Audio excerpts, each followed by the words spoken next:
uno munsi waje kuyagana no kubabwira ko ndabakunda cyane. Ego. Bambwiye kenshi ko bankunda nanjye kwabwira I love you too.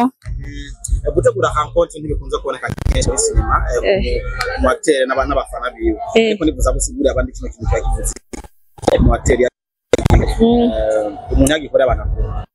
Ciza kuko urumva baradukunda bifuza kutubona ndavuga abakunzi ibikorwa byacu iyo tubaha akanya tukaganira nabo tukisanzurana nabo biba biryoshye cyane nuko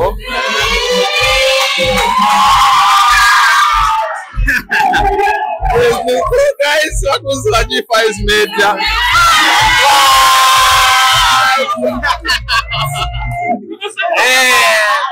bashaka kurenga nari mwiza ndabira rero nukuri ndamukunda si wangu mimi ndakeye uzatora abatsi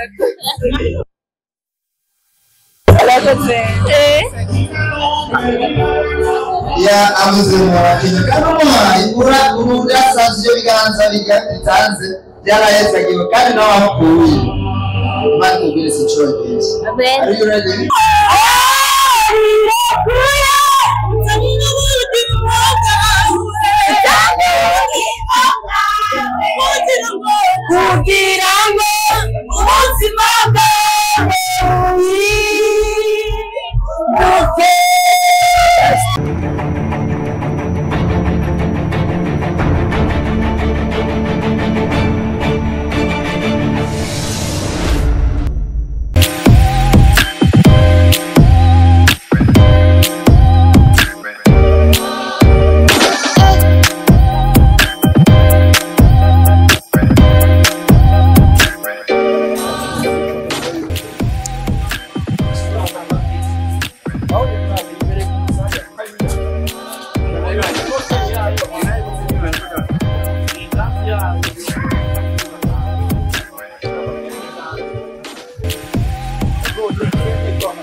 G5 Media meze gute murameze neza ngenda shimana nkunda mare bikora ko cyahumeka umwuka w'ubuzima kabanza babyemeza yuko mwese kwe gushima uwiteka aho muri hose kubera ko Imana kibarinze Imana kibatije impemo ezo guhumeka izina ryanjye ni Maro mwari murabizi neza yuko mandi ahantu hose babahereza exclusive news neza turi muri meet and greet ya Mimi Mekhaye aho baraneza yuko irabera ahantu hatsindiye cyane kuri World Beach mu kibanza ciceka cyane ikibanza baraneza yuko atari buri muntu wose afa kucinjira ko yimbiri ariko kibanza umuntu wese kugira ngo agishikemo bisaba ko yitegura abantu baje kumwitaba ni benshi bari kumwe ariko kandi muri benshi hariho uwo bita Ashema igihe umusaza salamu kajene harana gutayima akantu kama kawaida nabaza ni karuvati nanje tsindari ni karuvati y'ubumesha uraberewe usara kwanza papa thank you sana kabisa neza turi muri meet and greet ya Mimi Mekhaye niho bagishika bakona bafatiye ku irembo bacinjira ndifuza ko mwino musi ngene mwipanze abafana mu biteguriye gute kuyaga nabo ikiyago cy'uno munsi mu gipanga gute bon jewe ivyo nibaza ko mwo biyagisha Mimi kubera jewe naje mu ma invité je suis invité rero nibaza yuko bisigaye nyene Mimi yashadutamwe amakora kwi Mimi batemwe amakuru we bro we pax banza uvugisha abantu bo kuzifata namwe kamoyo Shamunyaruke Mimi umeze neza fresh murakoze gikundiro waje uno munsi wari witeguriye gute bisanzwe nyene ariko kandi nenda ushashaye uri munsi wari usubiye cyane ndifuza ko menya ikintu wategura abakunzi baje kugura uno munsi waje kuyagana no kubabwira ko ndabakunda cyane. Ego. Bambwiye kenshi ko bankunda nanjye kwabwira I love you too. Gutegura rencontre ntibikunze kuboneka kenshi muri cinema mu acteur n'abafana biwe. Ariko nifuza gusigurira abandi kino kintu cyakivuze mu acteur umuntu yagikorera abantu. Ni cyiza kuko urumva baradukunda bifuza kutubona ndavuga abakunzi b'ibikorwa byacu rero iyo tubaha akanya tukaganira nabo tukisanzurana nabo biba biryoshye cyane kabisa. Uno munsi umuntu atari hafi umbe neza yuko byose azobikurikira kuri G5 ngiye nawe namureke tubanze dushike hari byinshi cyane byinshi turaza kubiyaga twashika hari murakoze asante.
Anawalipia mimi niko naviona hapo. Mimi alikala barihira mbona live.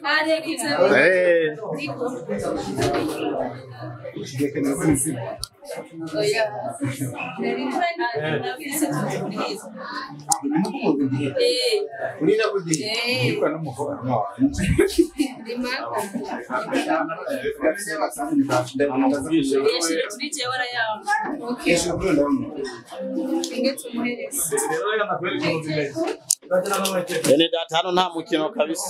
Hakuna cha ni nani analipa.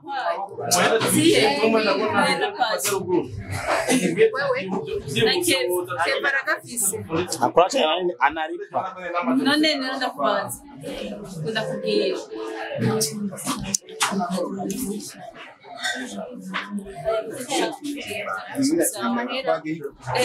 amahera n'imibi ngenda yashira kuri tele n'uyu mutoyi wanje yashira kuri tele ayi wanje ni ndari ni Abel ni ubarihishije ayi wanje byumve na hapana mchezo kabisa twagere kinjira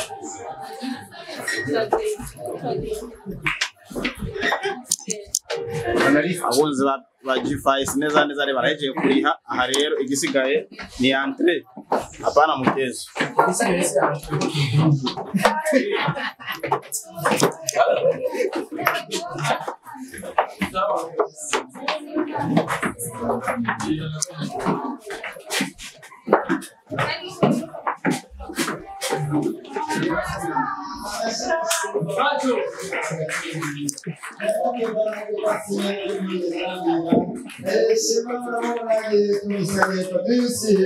Wamependeza sana. Hayo mashikro sana.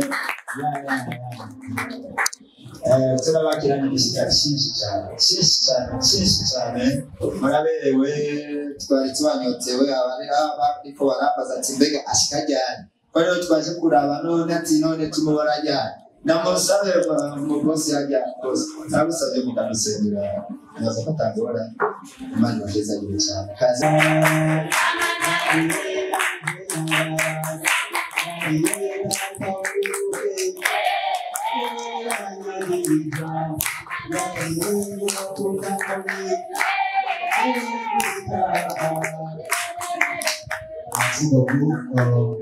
ku mazina nitwa MC Ivan, benshi bamenye kuri Mutima w'Uburundi, tumumenyesha amakuru ariko kandi umukinnyi w'amareresi, ariko kandi ndakunda no gukora kano kazi. Ntabwo marenda basabe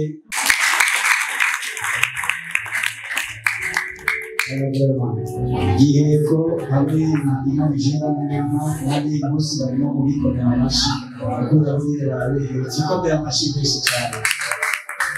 Natsinda kubera ko namuzi dufite ubutumire bwa Mikaye, hariho amashakunda cyane ariyo umwana ngeze ko dufashanye cyane. Merci beaucoup. Inavuga tapa mchaduko wa mashike abashi mchaduko wa mashikani abalinda mchaduko wa mashi 14 twagiye sio muriaji. Okay, on y va. 1 2 3 atapa Josiane wasalishi twagiye atapa abashi. Okay, tujaje zijana masito zijana matwagie atapa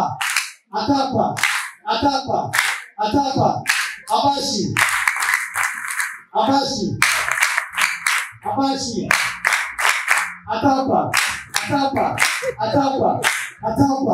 atapa abashi abalinda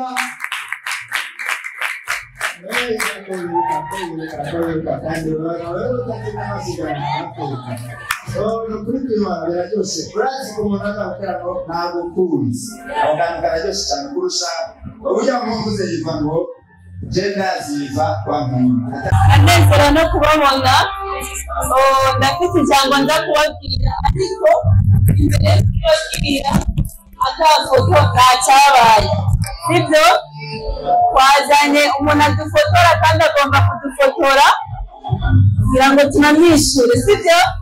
Muzere tugahita twifotoze tugaruka dusozere umwanya wacu, kandi umwanya w'amajambo uracyahari, turacyari ngaha, jewe ndi ngaha ku bwanyu. Hari abantu bavuze ngo barashaka kumbaza ndi ngaha kugira ngo abishure, ariko vema munyemerere twari tugende twifotoze tugaruka. Murabinyemereye? Twagiye rero nta majambo menshi mvuga byerekeye icyo bavuga kimwe gusa kubanza ugira umwete aho ugeze hahandi umuntu wese abashaka kumva avuga hano rero nyine je ntabyishimiye, ariko niba nyandikije mu gatoza nakwemerera amafaranga keza cyane agapanze ahari abasore nyine muzotinya kumwigisha neza, ndamwemerera agapanze keza cyane. Ikindi kandi ni ushaka gutembera n'umukunzi wawe kiye kuja ruguru ndavuga ati kiri kenshi n'imodoka ndavuga zo gufasha afite kemeye ego zogerageza ndabona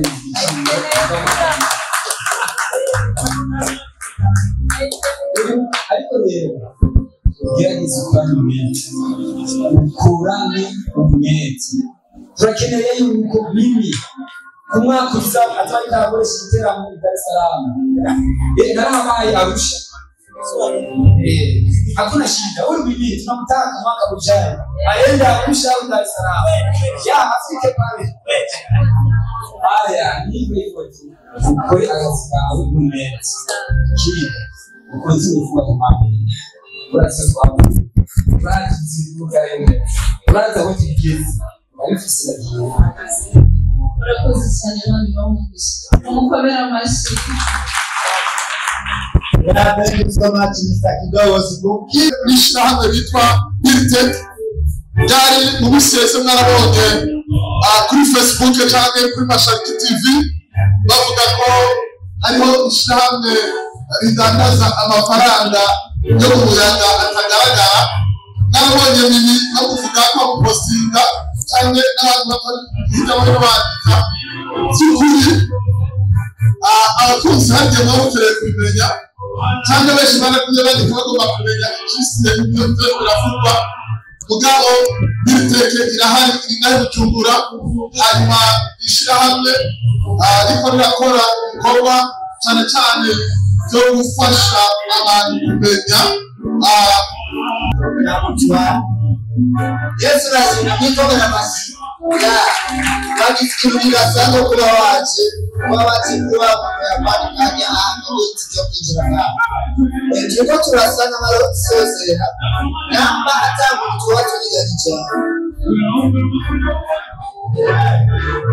namba tamu watu nigalicha yoba haricho yarifuza kuvuga kuri bibi cyangwa kugaba kuri bibi cyangwa gusezeranira bibi cyangwa hasi aburu ruhande kugira ngo gifate ifoto yo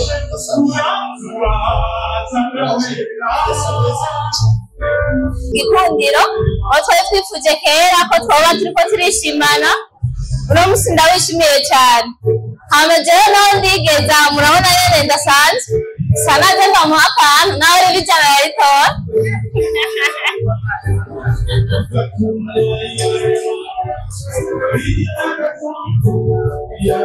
bashaka kuri nge nari mwiza ndabira rero nukuri ndamukunda si wangu mimi ndakeye uzatora abati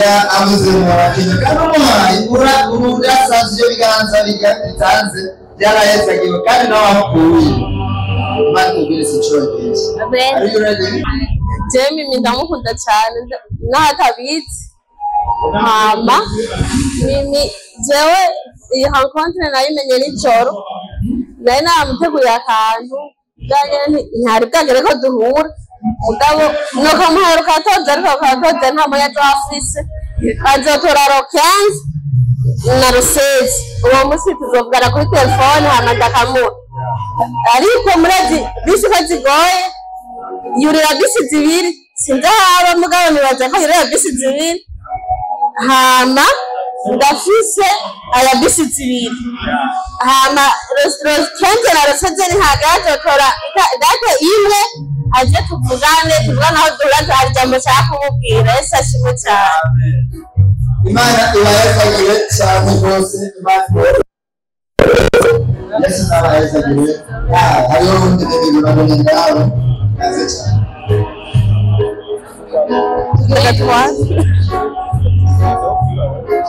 kuvugisha ariko novuga ni n'amahirwe ndose yo kubwira mimi ko ndamukunda tubonana amaso mu yandi kuko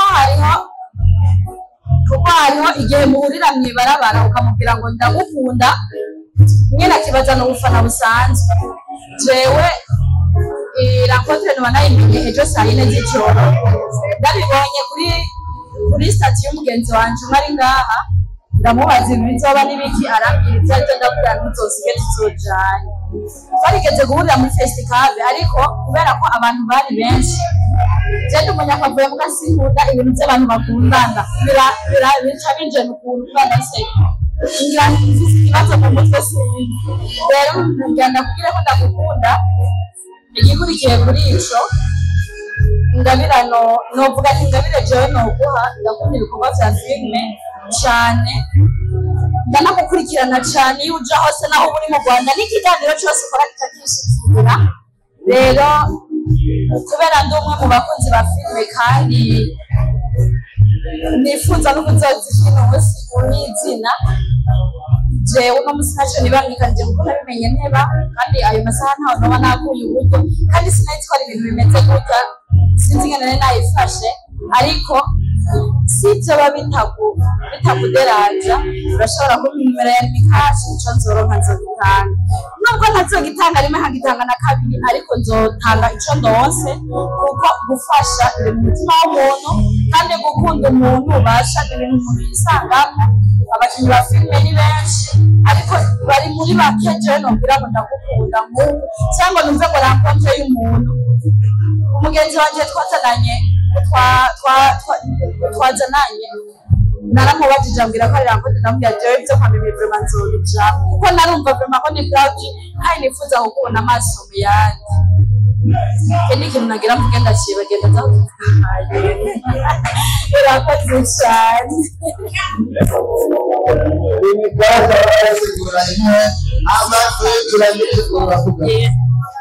Mwenyewe baravuga agira amukenze sawa tubagore rero Aisha mwaritsa kiravuge kirachakoresha imisegonda 30 ngo ikirere cyuko kirahinduka izo foto nizo bigikorwa kwa bakazanya ya cyangwa mimi nibiki kutashizemwo imacamwa ngo ngira ndaguheringa naciye ninjye naciye ndi uwo mwanya nyene yanashase kwara mimi ndagukunda basi ko bibona ku stati yanje keshi ndagukunda ubyumve haraho barandabushize kuri stati ariko ndagukunda ibindi cyo ndakora ariko ibindi kanye mushimu bikuye umutima ukukura Aisha ya bless you so much man gweza gira ninga urukundo nkunda Mimi nari nifuje kera kumubona ariko ndageyo cyane kwa ndamubonye Mimi ndagukunda cyane icyo nagenda kubwire muri no mwanya ntacyo nibangikanije kuko sinari nzi ko bishobora kuba ariko ndakwemereye ko mwanya nshobora kugira kuri limikaje nshobora kumpa nimero yawe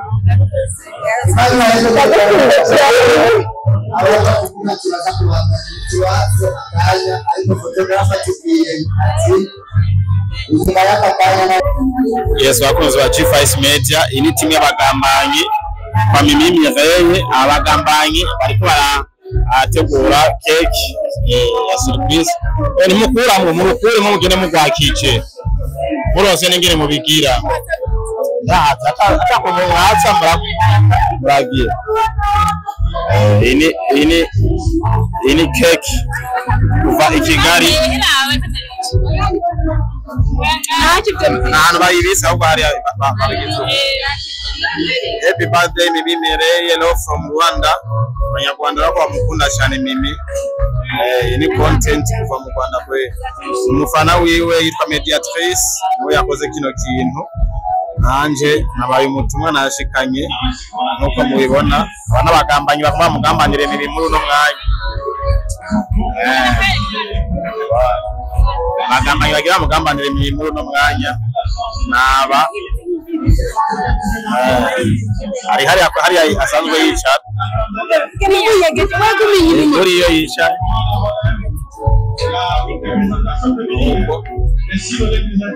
bagambana ahubwo bagira bagambane nuko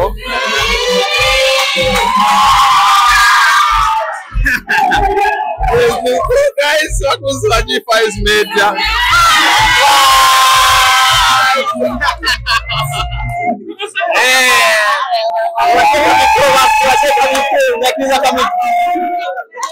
Voila. Happy birthday, Mimi from Rwanda. Ni surprise akozwe n'umwigeme w'umufana wa Mimi Mireille cyane aba i Kigali. Ni surprise yamaze igihe mu gihugu cy'u Burundi ariko ntiyari bwamushikire kubera imirimo myinshi. Ariko ko biri kose nuko igikuba gishitse. Pax, iyi wayifotoye. Pax, iyi wayibonye nakabonye Pax. Nakabonye.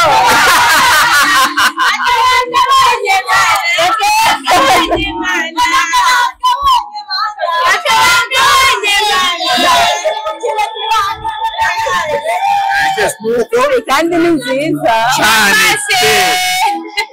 Mimi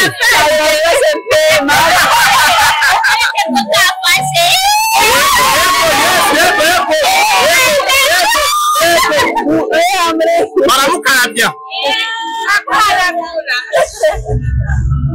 Mimi amahoro rero reka se ndakuramutse kwanza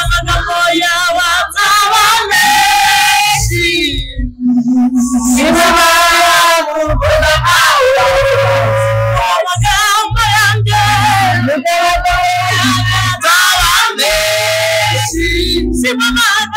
Simamana kupenda mawe mutima wanje inasiomana kupenda mawe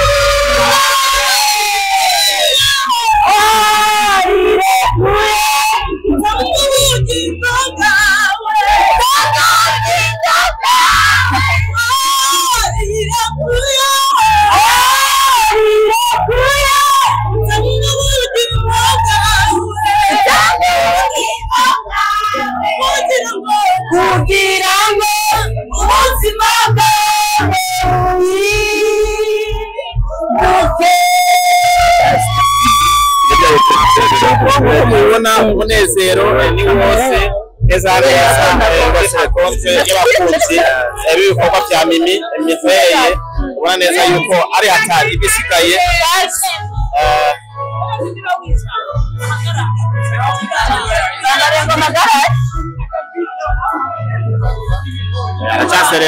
acha celebra ntuzenya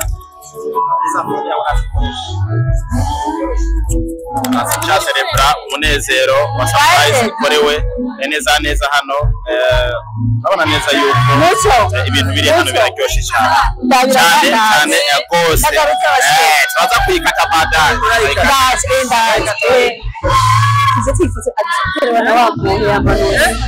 everybody Mimi Mireye from Rwanda.